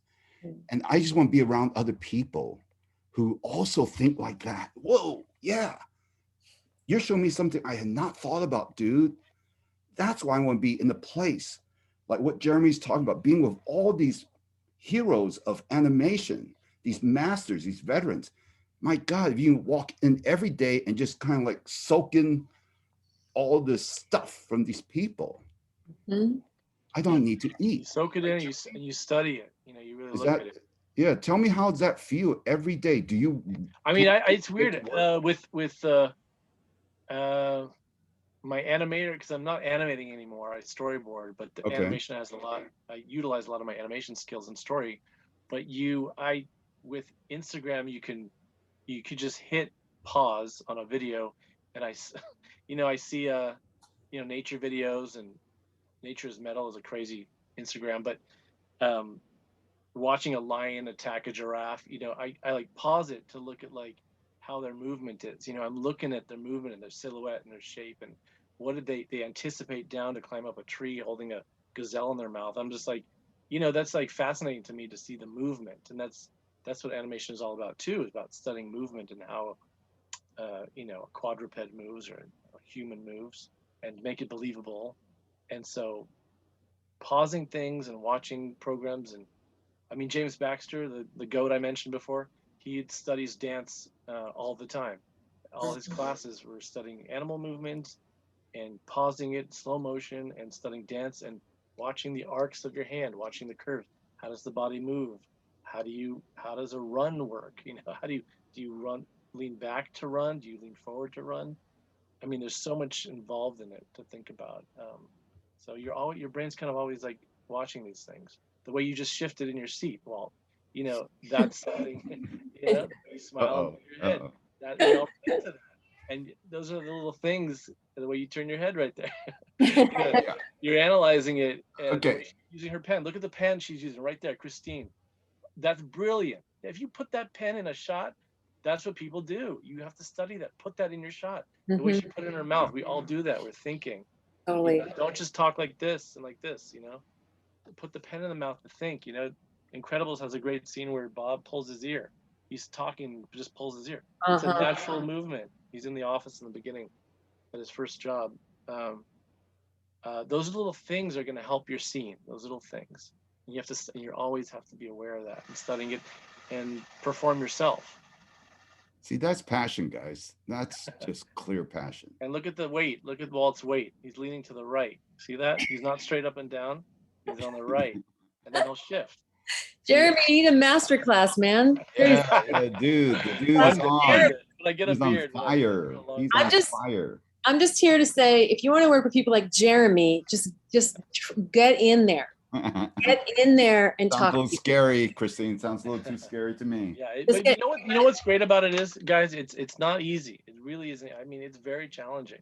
I just did a scene recently that was, oh my God, I was dreading it. I really dreading it. I'm like, how can I accomplish this? And you know, you chug through it. It was 4 characters sinking in a ship with, you know, villains attacking from the ocean. And how do you draw that? How do you compose that? Where do I put the camera? Do I rotate the camera? I mean, it's a lot. But going back and forth with the director and talking about everything, and it worked out. It looks great. So the challenges, if you like challenges, then this is the industry, because you will be challenged. You know, you'll be given an assignment. You're like, how the hell am I going to do that? Yeah. But I would venture to say that pretty much everyone who's on this call did not come into this arena because they thought it was going to be easy. I don't think anyone here would consider picking a career that is so easy they can just do it in their sleep. I don't think anyone here taking a class and taking the risk of changing a career choice did it because they thought this would be an easy out. I think that we're all artists in a certain way, in that very peculiar way of, if it was easy, why even do it? The challenge is what keeps us going, keeps us up at night. Yeah.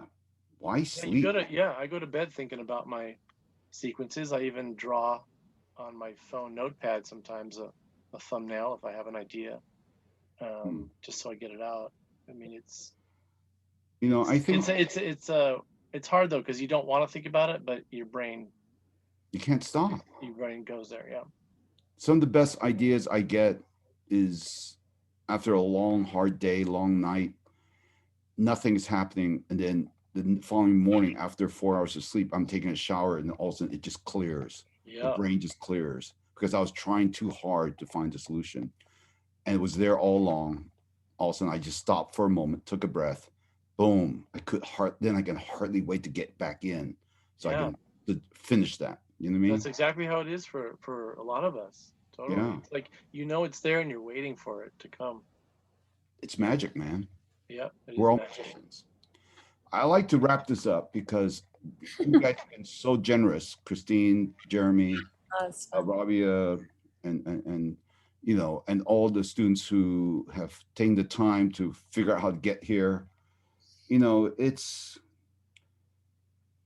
don't know. I just love this. What we're all doing. I find an opportunity so refreshing to be coming out of the industry, and I got into teaching. You'll be a great teacher, Jeremy. Christine, you'll be a great life coach. Oh man. You know what I mean? We need people like you guys helping us out, and you guys are helping us. I'm happy to. Yeah. Same. And you know, this is a people thing, guys. You have to understand that. I know sometimes you guys feel isolated. You feel you're in there by yourself, that no one thinks like you, can't see like you, can't listen like you. Yeah, that's true. That's what makes us all individuals and special. You just have to go find a playground to play the right kids, man. Leave those other jerks behind. Go find the right playground. Man, if I were your age, I'll be camping outside Glendale at DreamWorks and saying, let me in, let me in, let me in. And I do want to, that's totally true. And I'm going to add to it and say that, like, just so all you know, I'm actually an introvert. Oh, But really? you learn how to be, you learn how to connect. You can learn. If you think there's no way I can, you can. Like, you know, I'm not going to leave this meeting and then go find another meeting of 20 people, 40 people to hang out with. I'm going to leave this meeting and be like, okay, whew, people time, you know, but you can learn how to overcome that too. And Thank you. it's really, truly, and it's possible. So I want to leave you with that. We're believers. I'm a believer. All right. Thank you all very much. Thank you, Anne-Marie, for pulling us all together, as crazy as she is. You guys don't know her yet until you meet her in person. Yeah, she really is like that. She is crazy. And we thank her for her craziness. There's so many other things she's pulling together. Keep watching her emails. What's that thing? The student, what was that called?